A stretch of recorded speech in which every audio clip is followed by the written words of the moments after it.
Abramos nuestras Biblias en Jonás capítulo 3. Tercer sermón en esta serie en la que hemos estado meditando en estos días. Y en este capítulo 3, finalmente, Jonás, después de unas cuantas peripecias, llega a Nínive. Cuando a veces les pido un encargo a mis hijos, ellos saben que en tono de broma les digo: hijo mío, ves a hacer tal cosa, pero no hagas como el cuervo de Noé. Ya sabéis a qué me refiero, ¿verdad? Noé envió aquel cuervo nunca volvió y no cumplió su misión. Les digo: hijo mío, ves a hacer tal cosa, pero no hagas como el cuervo, haz como la paloma. Que la paloma de Noé sí fue enviada y regresó con buenas nuevas, cumpliendo su misión y trayendo buenas noticias. Es curioso, mientras nos adentramos en el libro de Jonás, descubrir que Jonás significa paloma, pero Jonás se ha estado comportando como un cuervo hasta ahora. No ha estado haciendo nada de lo que Dios le decía. Ahora, finalmente, Jonás tiene que ser levantado desde aquel barco, casi como si Noé estuviera enviando a la paloma, levantado desde aquel barco y echado, lanzado por los marineros, para que ahora sí, finalmente, Jonás vaya a cumplir su misión, la misión que Dios le ha encomendado. Después de muchas vueltas, después de su huida hacia Tarsis, después de la tormenta, la desesperación de los marineros, de que es echado en el mar, de que es tragado por un pez, de que está en el vientre del pez durante 3 días, nos encontramos con muchos milagros aquí. El milagro de que un pez le tragara y no muriera.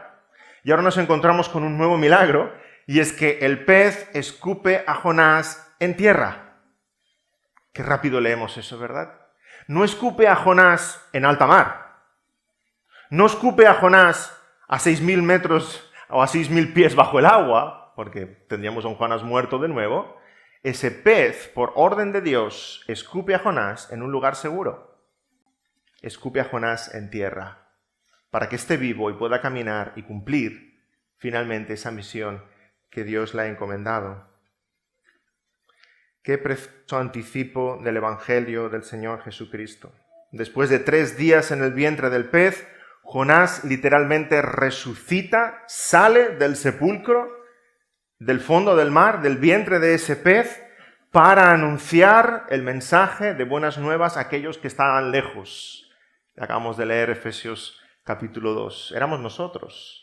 En esos ninivitas estamos todos representados. Aquellos que son enemigos de Dios, aquellos que están lejos de Dios, aquellos que no pertenecen al pacto. Después de la resurrección de Jonás es anunciado el mensaje de buenas nuevas a aquellos que estaban lejos. Dice el Señor Jesús en Mateo 12:40, porque como estuvo Jonás en el vientre del gran pez 3 días y 3 noches, así estará el Hijo del Hombre en el corazón de la tierra 3 días y 3 noches. Y nos encontramos ahora con un Jonás en la playa, caminando hacia Nínive, y algo fascinante está a punto de suceder. Os confieso que este es uno de mis capítulos preferidos en toda la Biblia. Así que si me alargo como por 2 horas, me lo vais a perdonar, ¿verdad? Es uno de los capítulos más impresionantes de toda la Biblia. Realmente increíble. Crucial en tantos temas como toca Jonás capítulo 3. La soberanía de Dios en la salvación, la conversión de los perdidos, el evangelismo. Son temas vitales los que encontramos ahí en Jonás capítulo 3. Y vamos, en esta serie de sermones sobre el libro de Jonás, vamos a tocar muchos temas, estamos tocando muchos temas, pero una de las preguntas que nos hacemos es: ¿cuál es el tema central? ¿Cuál es el corazón del libro de Jonás? Si pudiéramos resumir el libro de Jonás en una frase, ¿cuál es, en esencia, el mensaje de Jonás? Lo tenéis en el capítulo 2, versículo 9. ¿Cómo acaba ese salmo de Jonás desde el vientre del pez? Jonás 2:9. Esa frase resume el libro de Jonás. La salvación es de Jehová. Es el título del sermón de hoy, pero podría ser el título de todo el libro de Jonás. La salvación es de Jehová. Es el mismísimo centro del libro. Literalmente es el centro del libro. El libro de Jonás está dividido en dos partes. Capítulo 1 y capítulo 2 se dan en el mar. Capítulo 3, capítulo 4 en tierra. Capítulo 1, capítulo 2 tenemos un Jonás que huye. Capítulo 3, capítulo 4 tenemos un Jonás que va. En el mismísimo centro del libro de Jonás, los que sepáis de recursos literarios, el libro de Jonás es un quiasmo. Quiere decir que es en forma simétrica. Es como si empezáramos a leer, seguidme la broma, si con el ojo izquierdo pudieras empezar a leer el libro de Jonás desde el principio y con el ojo derecho pudieras leer el libro de Jonás desde el final, no lo intentéis, es un poco peligroso. Si fuera posible y los dos ojos se encontraran en el centro del libro de Jonás, estamos en esa frase, Jonás 2:9.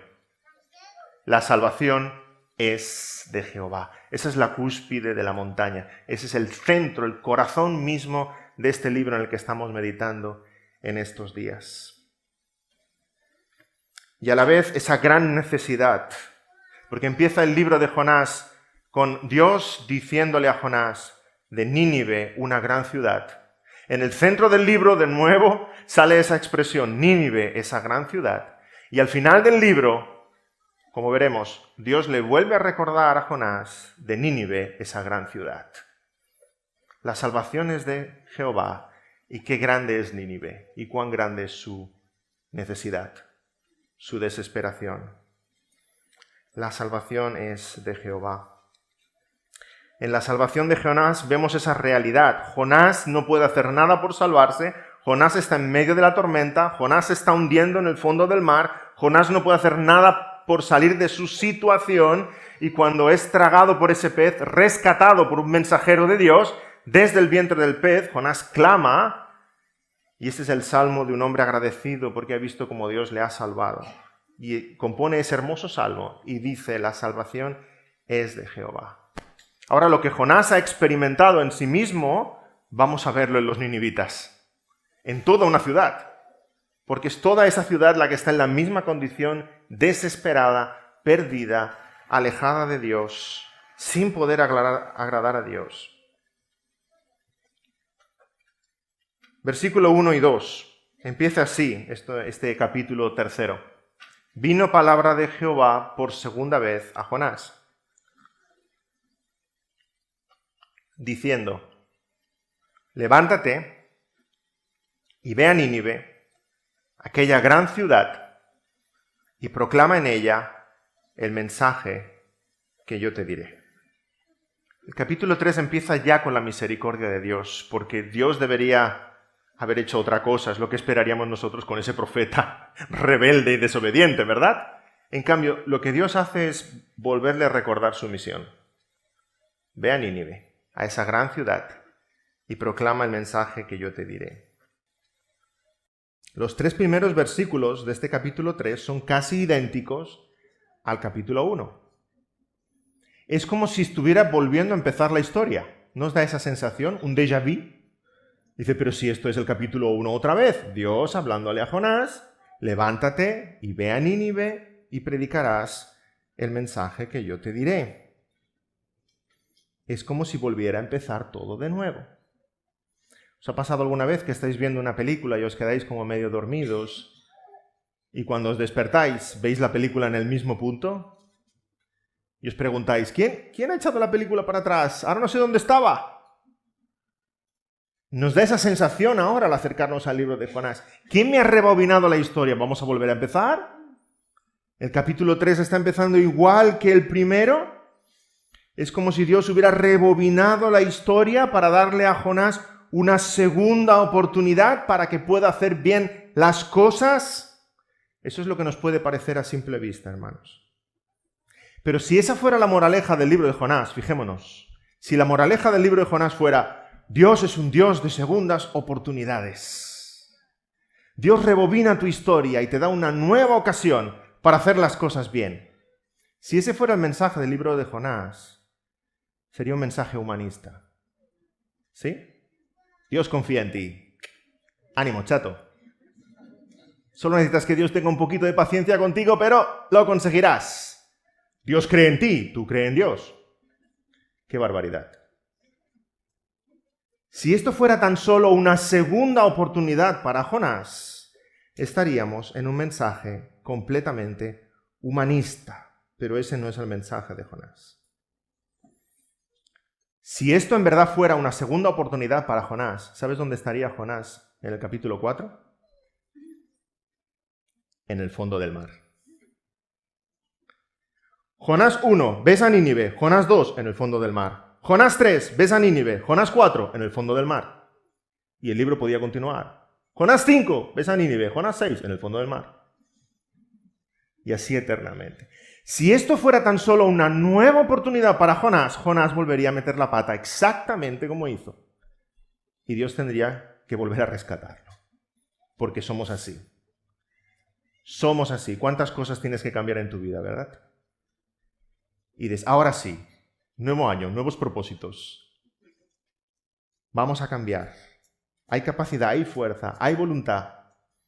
Si Dios estuviera confiando en Jonás, esta misión nunca se hubiera llevado a cabo. Jonás volvería a caer en lo mismo. El mensaje de Jonás no es un mensaje humanista. El mensaje de Jonás es el Evangelio. Porque Dios hace algo mucho más profundo y radical que darle a Jonás una segunda oportunidad. Lo que Dios hace es mucho más que rebobinar la historia de su vida. Dios cambia la película. Dios cambia la película. A simple vista parece una segunda oportunidad. Ahora Jonás lo podrá hacer bien. Pero el cambio en Jonás es mucho más radical. Vemos en el versículo 1, vino palabra de Jehová a Jonás por segunda vez. Dios es el mismo, el mensaje es el mismo, Nínive es la misma, Jonás es otro Jonás. En el capítulo 3, Jonás es otro Jonás. Y nos preguntamos, ¿cuándo ha cambiado Jonás? En el fondo del mar. En el fondo del mar. Por la gracia y por la misericordia de Dios. Si Dios no cambia tu corazón, no te sirven de nada las segundas oportunidades. Volveremos a caer una y otra vez en lo mismo. Si Dios cambia tu corazón, se produce algo más profundo y tremendo que una segunda oportunidad. Es más que una nueva oportunidad, es un nuevo corazón, es una nueva vida lo que necesitas de parte de Dios. El mensaje del libro de Jonás no es un mensaje de humanismo, es un mensaje de evangelio. Hubo un Jonás antes del pez y un Jonás después del pez. Como hubo un Moisés antes de Sinaí y un Moisés después de Sinaí, como hubo un Saulo de Tarso antes del camino de Damasco y un apóstol Pablo después del camino de Damasco, y como en tu vida hay un yo antes de Cristo y un yo después de Cristo. No eres el mismo, por eso ahora puedes hacer otras cosas que no hacías antes. Porque ese encuentro con Cristo ha transformado tu corazón. No es que Dios te dé una segunda oportunidad, es que Dios te ha dado otra vida para poder caminar en sus estatutos. Ahora sí, Jonás fue a Nínive. Finalmente, Jonás fue a Nínive, versículos 3 y 4. Y se levantó Jonás y fue a Nínive conforme a la palabra de Jehová. Y era Nínive ciudad grande en extremo, de 3 días de camino. Y comenzó Jonás a entrar por la ciudad, camino de un día, y predicaba diciendo, de aquí a 40 días Nínive será destruida. Nos dice la palabra que Jonás fue a Nínive tal como Dios le ordenó, y que Nínive era ciudad muy grande para aquella época, era una ciudad mediana para nuestros días, pero era inmensa, una grandísima capital para aquel tiempo. Leemos en el último capítulo que se nos habla de 120.000 personas, una ciudad de 3 días de camino, y esta expresión, dicen los entendidos, que significa 3 días de camino, que hacían falta 3 días para rodear la ciudad. Hacía falta 3 días para una visita completa, para dar la vuelta, para anunciar un mensaje en una ciudad tan grande, hacían falta al menos 3 días para rodearla.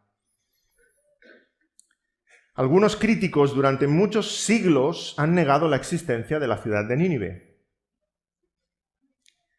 Y algunos hacían parecer la historia de Jonás como algo fantasioso. Jonás fue a una ciudad fantasma, de la cual nadie sabe nada. Hasta que en los años 1800 se descubrió la ciudad de Nínive. Cerca de la ciudad iraquí de Mosul, durante más de 2500 años, Nínive estuvo ahí enterrada, sin que nadie supiera nada de ella. Estaba bajo tierra. Se desenterró, y podéis buscar fotografías en internet. Es una ciudad cuya arqueología, cuyas murallas se han conservado increíblemente bien. Se puede visitar la ciudad de Nínive. El lugar donde se encontraron las ruinas de Nínive había dos montañitas, dos colinas. Una se llamaba Kuyunjik, la otra se llamaba Nabi Yunus. Y Nabi Yunus, literalmente en el árabe, significa el profeta Jonás. Increíble, ¿verdad? Esas dos colinas se han llamado así durante siglos y una de esas colinas se llamaba el profeta Jonás. Y cuando empezaron a retirar la colina, a retirar tierra, ¿qué apareció debajo? La ciudad de Nínive. Prácticamente entera. Ahora esa ciudad se puede visitar, inmensa ciudad, sus muros miden más de 35 metros de altura. Originalmente debía tener unas 1500 torres que flanqueaban la ciudad. Se ha podido comprobar que esa ciudad de Nínive es gigantesca, no solo la ciudad amurallada, sino todas las poblaciones que había alrededor, aproximadamente de unos 100 kilómetros de perímetro, lo cual corresponde con unos 3 días de camino. Toda la arqueología corroborando lo que durante siglos ha estado diciendo el libro del profeta Jonás. Mientras yo leía esta descripción de esta ciudad inmensa, amurallada, increíble ciudad de Nínive, me acordaba de otra ciudad inmensa y amurallada que tal vez venga a vuestras mentes también, como es la ciudad de Jericó. Ambas ciudades inexpugnables, fantásticas, invencibles. A Jericó Dios envió al valiente Josué con su ejército y las murallas de Jericó cayeron, fueron vencidas. A Nínive envió Dios a un profeta quejoso y con su palabra las murallas también cayeron, pero de otra manera. Y el mensaje para mí es glorioso al ver estas dos ciudades amuralladas, es que Dios siempre gana. Dios siempre vence. Sea tu corazón como el de Jericó, sea tu corazón como el de Nínive. Ya puedes construir murallas, almenas, torres, lo que tú quieras. Ya puedes defenderte ante la fe y el evangelio con todo el orgullo y altivez y con los grandes argumentos que tengas. Dios te va a vencer. Con su gracia o con su ira. Pero Dios te va a vencer. Hoy con su gracia, y ojalá tu corazón sea como el de Nínive, y caigas rendido a sus pies. Mañana, con su ira todopoderosa, porque Josué también es imagen y preludio de Cristo cuando venga con sus santos ángeles, con las espadas y trompetas, y haga caer las murallas de los corazones más orgullosos. Ríndete ante Cristo hoy. Ríndete ante Cristo hoy, querido amigo. Que te venza hoy tu gracia, que se doblen tus rodillas hoy. No esperes al día de mañana, porque tus rodillas se van a doblar de todos modos. Porque toda rodilla se doblará y toda lengua confesará que Cristo es el Señor. Increíble el milagro que estamos a punto de contemplar en esta ciudad pagana, idólatra, pecadora, de gente maleante. Y increíble el sermón que estamos a punto de leer. Versículo 4. Este es el sermón que predica Jonás en Nínive. Y comenzó Jonás a entrar por la ciudad camino de un día y predicaba diciendo: de aquí a 40 días Nínive será destruida. Hasta ahí el sermón. Mis hijos estarán pensando: papá, algún día podías predicar uno así de corto, ¿no? Antes de subir al púlpito se me preguntan: ¿y cuánto dura el de hoy? Y digo: hijo mío, más o menos como la semana pasada. ¿Alguien se atreve a hacerme un bosquejo del sermón de Jonás? De aquí a 40 días Nínive será destruida. Ese es el mensaje que Jonás predica, el mensajero de Dios. Y leemos en el pasaje, hemos leído que hacía falta 3 días para rodear la ciudad. Leemos en el pasaje que Jonás, ¿cuántos días dedica? 1 día. A ver si lo entiendo. Jonás está obedeciendo a Dios, pero está en servicios mínimos. Y eso es lo que vamos a ver en el resto del libro de hoy. Jonás está obedeciendo a Dios, pero a ver, justito. A ver, lo que haga falta, más no, Señor? Y vamos a ver la próxima semana de esos sentimientos que hay en el corazón de Jonás. Hacía falta 3 días para rodear toda la ciudad y pregonar un mensaje. Él dedica solo 1 día. O predica en parte de la ciudad, o dicen algunos comentaristas que en vez de rodear la ciudad, se dedica a entrar en la ciudad y predica solamente en la plaza central para salir de la ciudad de inmediato. Lo cierto es que Jonás predica este sermón. Breve, pobre, sencillo. Y no predica 3 días por toda la ciudad, sino solo 1 día. De aquí 40 días Nínive será destruida. Este es el sermón más breve que encontramos en toda la Biblia. En castellano son 8 palabras, pero si fuéramos al original hebreo nos encontramos solo con 5 palabras. Aún 40 días Nínive destruida. Más corto aún. Bastante corto, bastante triste. Vamos, que si los pastores hubiéramos invitado un día a predicar aquí a Jonás, os estaríais todos quejando, ¿verdad? O no, a lo mejor estaríais contentos de lo corto que fue. Pero seguramente el comentario mayoritario sería, pero pastores, ¿a quién han invitado, por favor?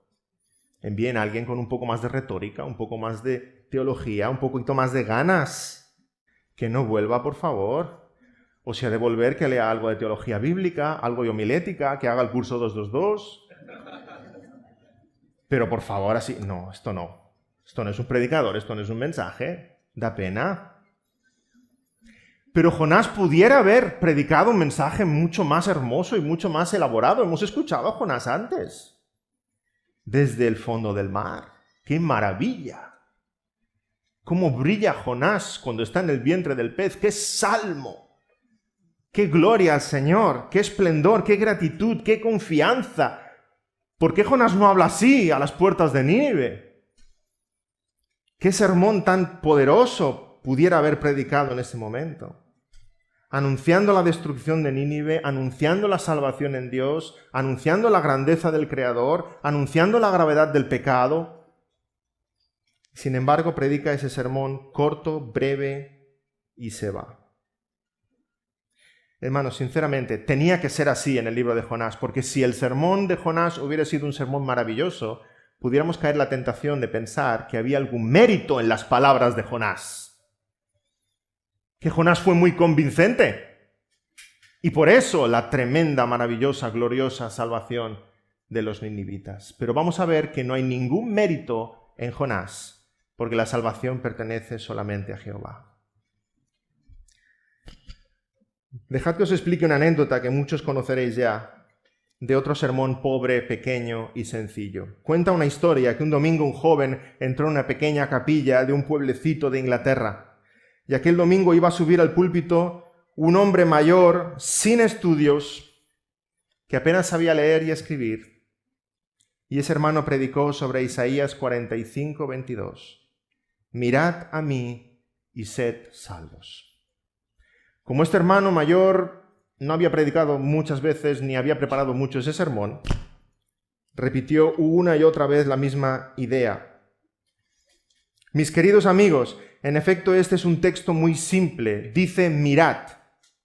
Y mirad no requiere nuestro esfuerzo. No supone levantar tu pie o tu dedo, solo dice mirad. Nadie fue a la universidad para aprender a mirar. Puedes ser el más grande de los tontos y aún puedes mirar.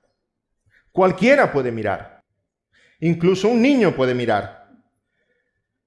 Pero además el texto dice, mirad a mí.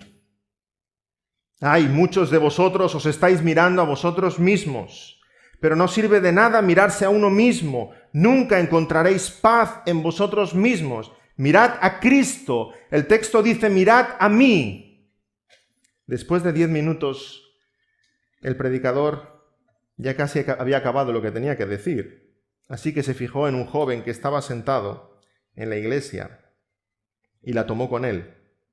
Joven, tú pareces muy triste y siempre estarás triste, triste en esta vida y triste en la muerte si no obedeces a este texto.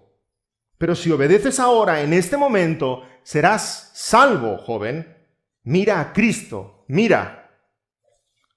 Fue un sermón sencillo, pero fue un sermón fiel y fue un sermón usado poderosamente por Dios, porque aquel joven al cual estaba hablando se convirtió. Y aquel joven era Charles Haddon Spurgeon. Y todos sabemos de su tremendo ministerio después, el príncipe de los predicadores. Fue pastor a la edad de 16 años. Con 20 años ya había predicado más de 300 sermones. Escribió cientos de sermones, predicaba cada domingo a más de 5.000 almas en su iglesia y se hacían copias cada semana, 25.000 copias cada semana. No había tiempos de internet ni de YouTube ni esas cosas. 25.000 copias en papel que se leían por todo el mundo.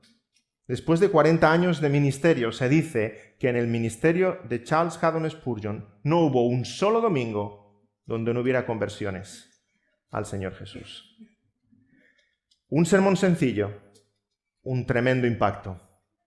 Y Dios nos deja en la historia muchos ejemplos así, para que nos demos cuenta de que la salvación es de Jehová, que no es por nuestras fuerzas, por nuestros medios, por nuestros recursos, por nuestra inteligencia. La salvación es de Jehová. Y cuando vemos esa sencillez y luego vemos esas tremendas bendiciones espirituales, somos movidos a pensar que el poder es de Dios, que no es nuestro.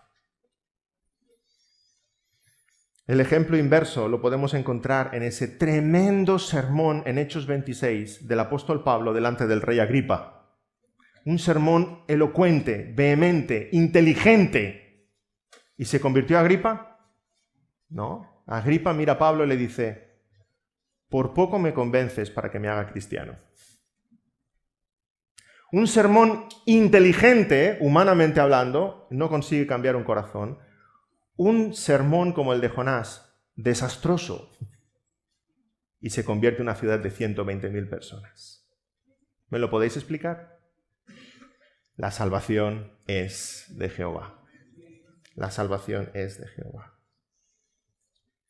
Y eso no quiere decir, hermanos, que no haya en nosotros lugar para el estudio, para la preparación, para defender la fe con inteligencia, para prepararnos. Eso quiere decir que nuestra confianza no ha de estar en nosotros. Que nosotros somos solamente instrumentos en las manos de un grandísimo Salvador. No la producimos nosotros, la conversión. No convertimos a nadie. No nos convertimos ni a nosotros mismos. ¿Cómo vamos a convertir a alguien? Es Dios el que cambia corazones. Cita Spurgeon hablando de Nínive. Los hombres de Nínive se arrepintieron y se volvieron a Dios a pesar de que sus llamamientos al arrepentimiento no fueron muchos. Muchos fieles han sido amonestados y advertidos innumerables veces. Sin embargo, permanecen sin arrepentirse. Pero Nínive no había gozado de tales privilegios. Era un país oscuro y pagano. Nínive solamente oyó la voz de un profeta y no uno de los más grandes, ni uno de los más afectuosos. Nínive oyó a este profeta una sola vez en un sermón al aire libre, muy corto y monótono. Nínive no había oído la buena nueva, solamente oyó los truenos de la ley y nada más.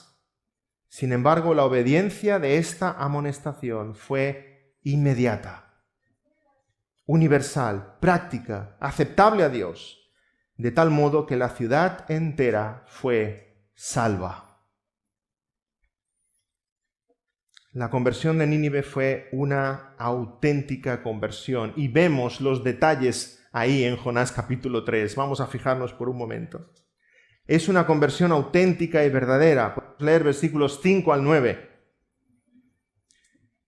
Después de ese sermón de Jonás, y los hombres de Nínive creyeron a Dios, Y proclamaron ayuno y se vistieron de cilicio desde el mayor hasta el menor de ellos. Y llegó la noticia hasta el rey de Nínive.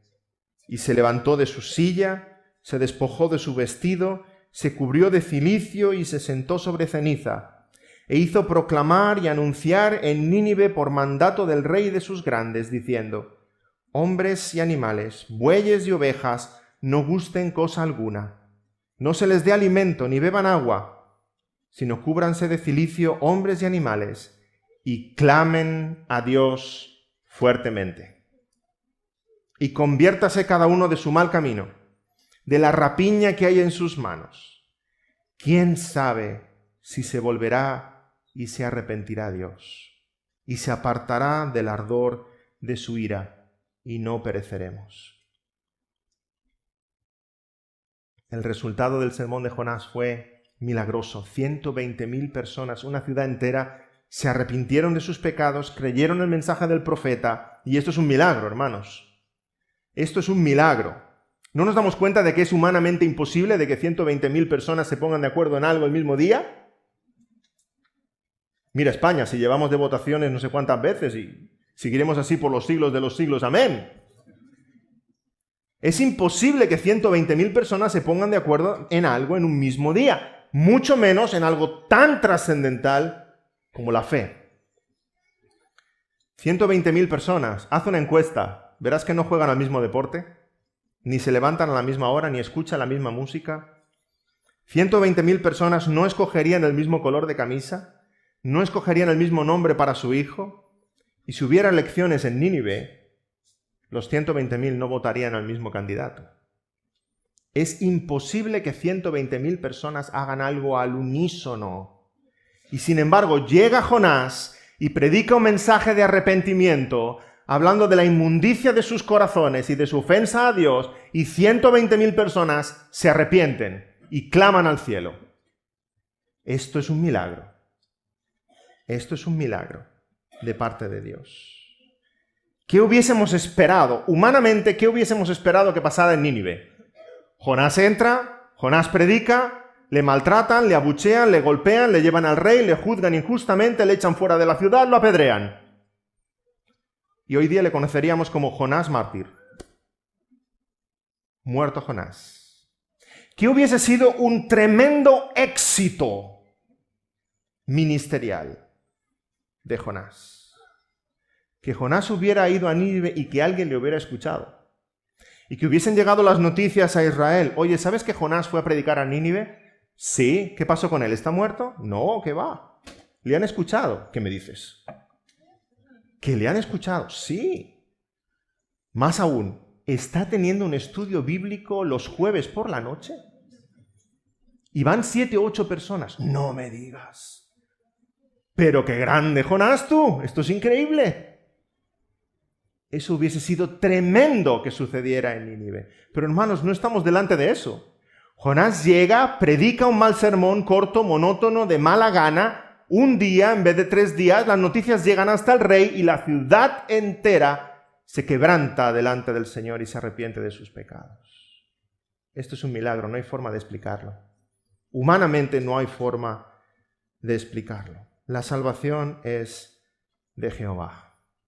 Es Dios el que ha producido el cambio en esos corazones.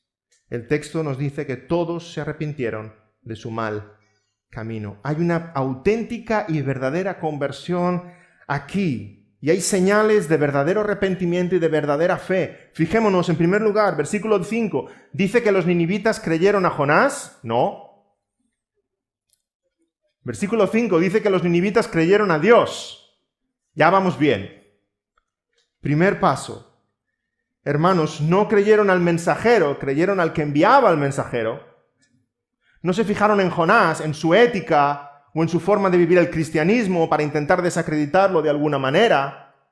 Y muchos tambalean en la fe porque están mirando a los Jonás en vez de mirar a aquel que los envía.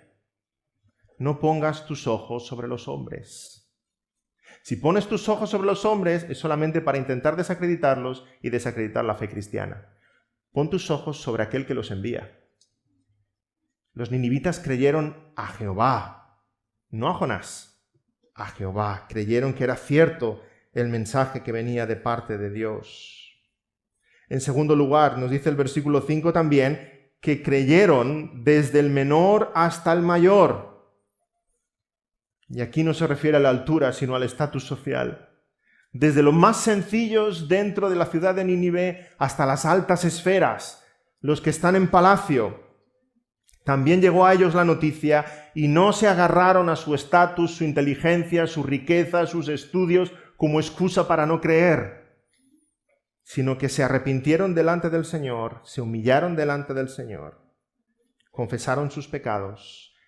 Se nos dice que incluso el rey bajó de su trono y se quitó su manto real y se puso cilicio, que es una tela áspera que se usaba para expresar luto, para expresar dolor, tristeza. Y clamaba fuertemente al Señor.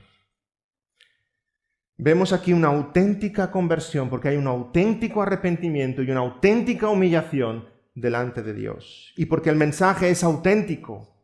Jonás predicó un sermón pésimo, un sermón con poca gana, un sermón breve, pero fue un sermón fiel. Fiel a lo que Dios le había encomendado. Fiel y claro. Dios está profundamente enojado con los pecadores y el juicio se acerca. Y eso debiera hacernos temblar a todos los que estamos aquí sin Cristo. Por su impiedad solo merecen la ira de Dios.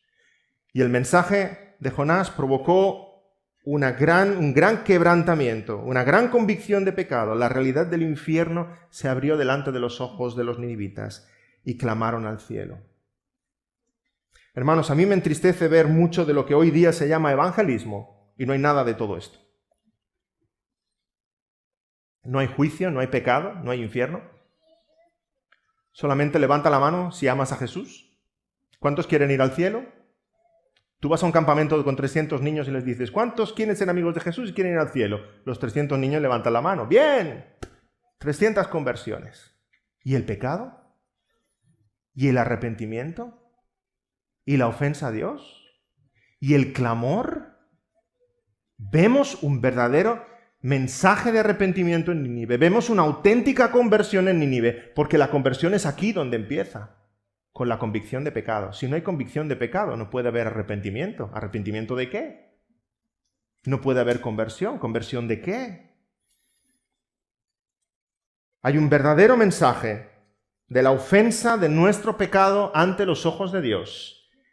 Y hay una verdadera y clara necesidad del arrepentimiento en nuestras vidas. El camino de la felicidad, hermanos, empieza con lágrimas. ¿Recordamos las bienaventuranzas del Señor en Mateo 5? ¿Cuál es la primera? Bienaventurados los que lloran. El verdadero camino de la bienaventuranza, de la felicidad, empieza con lágrimas. Y espero que Dios produzca en ti esas lágrimas de verte pecador delante de un Dios santo, merecedor de su justa ira, que el infierno es tu destino eterno, a no ser que clames al cielo como los ninivitas. Fue una auténtica conversión la de los ninivitas, porque no fue una conversión de palabra, fue una conversión de vida. El rey no invita a los ninivitas a hacer una profesión de fe. La profesión de fe ojalá sea cierta, pero también puede ser falsa. El rey invita a los ninivitas a un cambio. Hemos leído bien. Un cambio radical en sus vidas. Cada uno deje su mal camino, cada uno deje la rapiña que hay en sus manos. Cambiemos. Queremos que Dios cambie, ha dicho que nos va a destruir. Queremos que Dios cambie, cambiemos nosotros. A ver si Él cambia. Y en algunas traducciones de nuestra Biblia se pierde un poco ese matiz, pero el autor de Jonás está usando el mismo verbo para los ninivitas y para Dios. Queremos que Dios cambie, cambiemos. Cambiemos nosotros, a ver si nos ve, nos escucha y recibe nuestra oración. Es un mensaje desesperado, buscando el favor de Dios, la misericordia de Dios, la gracia de Dios. Un cambio general, del mayor al menor, todos se arrepintieron. Y hay algo que nos llama mucho la atención, muchas cosas en este capítulo, pero una de las cosas que nos llama mucho la atención es que los animales también estuvieron de ayuno. ¿Hemos leído bien? El rey dice que toda la gente ayune, pero también los animales ayunen y los vistan de cilicio. Claro, esto rompe un poco nuestros esquemas, ¿verdad? Porque nuestro concepto del ayuno es un concepto muy concreto. Ayuno para nosotros es privarnos del alimento para podernos concentrar en la oración, en la lectura de la palabra, para sentir debilidad en nuestro cuerpo, para sentirnos más cerca del Señor. Es un amplificador de la oración y cuando pensamos en un tiempo de ayuno, pensamos en un tiempo de quietud, un tiempo de reposo, y si podemos estar encerrados en nuestra habitación para orar al Señor, mucho mejor. ¿El ayuno de los animales? ¿Alguien me lo explica? Extraño, ¿verdad? Extraño imaginarse a los animales durante días haciendo ayuno. ¿Por qué el rey ordenó que también ayunaran los animales? Permitidme una anécdota personal que me recuerda todo esto. En cierta ocasión de niño pasé un verano con unos primos. En la casa de mis primos, sus padres, mis tíos, se dedicaban a un negocio que era la cría de cerdos. Ya sé que en algún país cerdo suena un poco fuerte, poned la palabra que queráis, cochino, puerco. Había muchos cerdos en aquella gran pocilga que estaba junto a la casa. Recuerdo una mañana en que mis primos me despertaron muy pronto por la mañana y me dijeron: ayúdanos a dar de comer a los cerdos. Fuimos hacia la pocilga en mucho silencio y me dijeron: no hagas ningún ruido. Yo pensé, ¿por qué? Me respondieron: si haces algún ruido, los cerdos han estado toda la noche sin comer. Si nos oyen que es para allá alimentarlos, se van a poner a gritar y a gritar y a gritar. Fuimos despacito, llenando unos cubos de agua y de harina para alimentarnos, y uno de nosotros se tropezó con un cubo. En efecto, hicimos ruido, y los cerdos empezaron a chillar, a chillar, a chillar. No lo voy a imitar porque sería lo único que recordarías de ese sermón. ¿Os lo podéis imaginar? El sonido iba en aumento, en aumento, en aumento, porque estaban reclamando esa comida. Sabían que llegábamos y la estaban reclamando. Era tal el estruendo, era ensordecedor, que yo con mis primos nos gritábamos y no nos oíamos. Y la orden fue un poco: date prisa, para echarles de comer, para que tuviera la boca llena y se callaran. Cuando leo sobre el ayuno de los animales en Nínive, viene esta historia de mi infancia a mi memoria. Aquello eran tan solo unos pocos cerdos. ¿Os podéis imaginar una gran ciudad como Nínive? Si había 120.000 personas, ¿cuántos animales había? Cerdos, caballos, asnos, vacas, camellos, ovejas, bueyes, sin comer, durante días. Gran cantidad de animales en ayuno, clamando, bramando, llorando, noche y día. La ciudad entera de Nínive era un llanto, era un clamor al cielo. Los viajeros que se acercaran a la ciudad kilómetros antes debían oír el estruendo de Nínive llorando y clamando al cielo por el perdón de sus pecados. Y debían preguntarse: ¿qué pasa en Nínive? La ciudad entera llora. ¿Qué pasa en Nínive? Y mi pregunta para ti, querido hermano, querido amigo, es: ¿has clamado al cielo alguna vez así en tu vida? ¿Has clamado con esa fuerza, con esa intensidad, con esa tristeza, con ese dolor? Tal vez me puedas decir: sí, recuerdo una vez cuando quería algo, que me puse de rodillas a pedírselo al Señor. ¿Has clamado alguna vez como los ninivitas? Porque aquello que quieres de Dios es el perdón de tus pecados. Ha habido tal conciencia en ti de tu realidad espiritual como la hubo en los ninivitas, para clamar al cielo por tus pecados. Clama al cielo no porque necesitas algo de Dios, sino porque es Dios lo que necesitas. Como dice el Salmo 42, como el ciervo brama por las corrientes de las aguas, así clama por ti, oh Dios, el alma mía. Dios escuchó a los ninivitas. Versículo 10. Y vio Dios lo que hicieron, que se convirtieron de su mal camino y se arrepintió del mal que había dicho que les haría, y no lo hizo. Ese clamor tremendo de la ciudad de Nínive tenía un propósito, que ese clamor llegara al cielo, que Dios nos escuchara. Dice el rey de Nínive, versículo 9, ¿quién sabe si se volverá y se arrepentirá a Dios y se apartará del ardor de su ira y no pereceremos? Y Dios se arrepintió, dice el pasaje.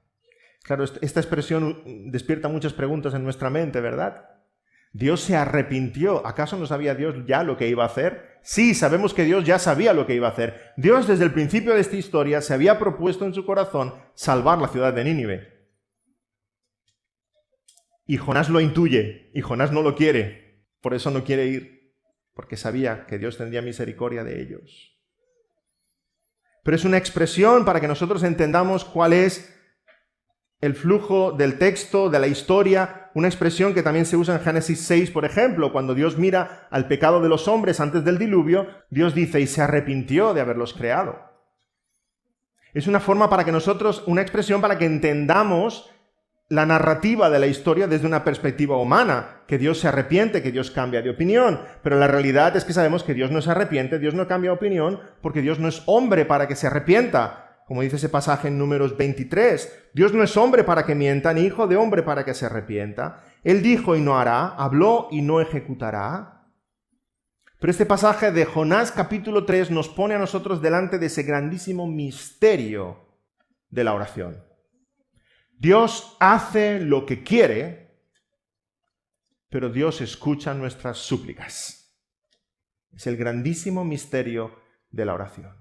Sabemos que Dios ya tiene un plan para Nínive, pero a la vez Dios está escuchando el clamor de los ninivitas.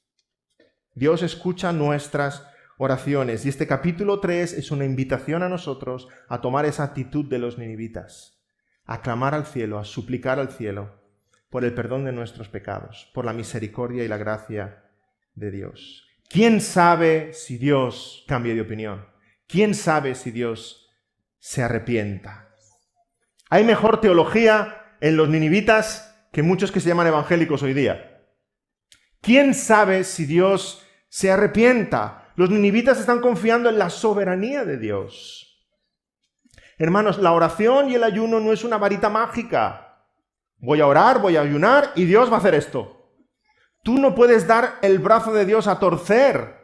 La oración es una súplica. Dios al final hace lo que Él quiere. Es Él el soberano. Y tú con tu oración no lo manipulas. Tú con tu oración suplicas. Suplicas al cielo. Los ninivitas claman a Dios porque quién sabe si se volverá y arrepentirá y no pereceremos. Un poco antes, en el capítulo 1, versículo 6, los marineros también le dicen a Jonás, clama a tu Dios, quizá Él tendrá compasión de nosotros y no pereceremos. En cambio, hay muchos cristianos que creen que la oración es prácticamente magia, que solo tienen que proclamar algo y va a suceder. Incluso barbaridades que podemos oír como que Dios no puede hacer nada a no ser que tú ores. Dios es soberano. Y tú y yo, pequeños gusanos sobre la faz de la tierra, solamente suplicamos al que está sentado en su trono de majestad. ¿Quién sabe si Dios se arrepienta? Ya para concluir, brilla en este pasaje la soberanía de Dios, la gracia de Dios, la grandeza de Dios y la tremenda necesidad de los ninivitas. El sermón de Jonás produjo el más grande avivamiento de toda la historia. Una ciudad de 120.000 personas convertida en un día con una predicación de 5 palabras. ¿Fue la conversión de Nínive debida a la pericia de Jonás como predicador? No. Más bien predicó con pocas ganas. ¿Fue la conversión de Nínive debida a las herramientas evangelísticas y los recursos que usaba Jonás? PowerPoint, trípticos, altavoces, marionetas, mimos. No. Solamente su voz. ¿Fue la conversión de Nínive debida a la predisposición espiritual de los ninivitas porque habían estado expuestos a muchas actividades pre-evangelísticas? No, eran gente desalmada, contrarios a la ley de Dios, pecadores de la peor calaña. Entonces, ¿a qué es debido que un mal sermón convierta a 120.000 personas en un solo día? La gracia de Dios. Estoy contento que nos llamemos la Iglesia Evangélica de la Gracia. Estamos convencidos de esta verdad, de esta realidad. Y si alguien nos pregunta por qué creemos en la soberanía de Dios en la salvación, por favor, invitarle a leer Jonás 3. Una y otra vez. Porque no hay una forma humana de entender lo que sucede en Jonás 3, si no es porque la salvación pertenece a Jehová. Porque Él convierte a pecadores por su misericordia cuando Él quiere, como quiere y cuando quiere, y de la manera que Él quiere. Porque el viento sopla de donde quiere y oyes su sonido, mas no sabes de dónde viene ni a dónde va. Así es todo aquel que es nacido del Espíritu, por la voluntad de Dios.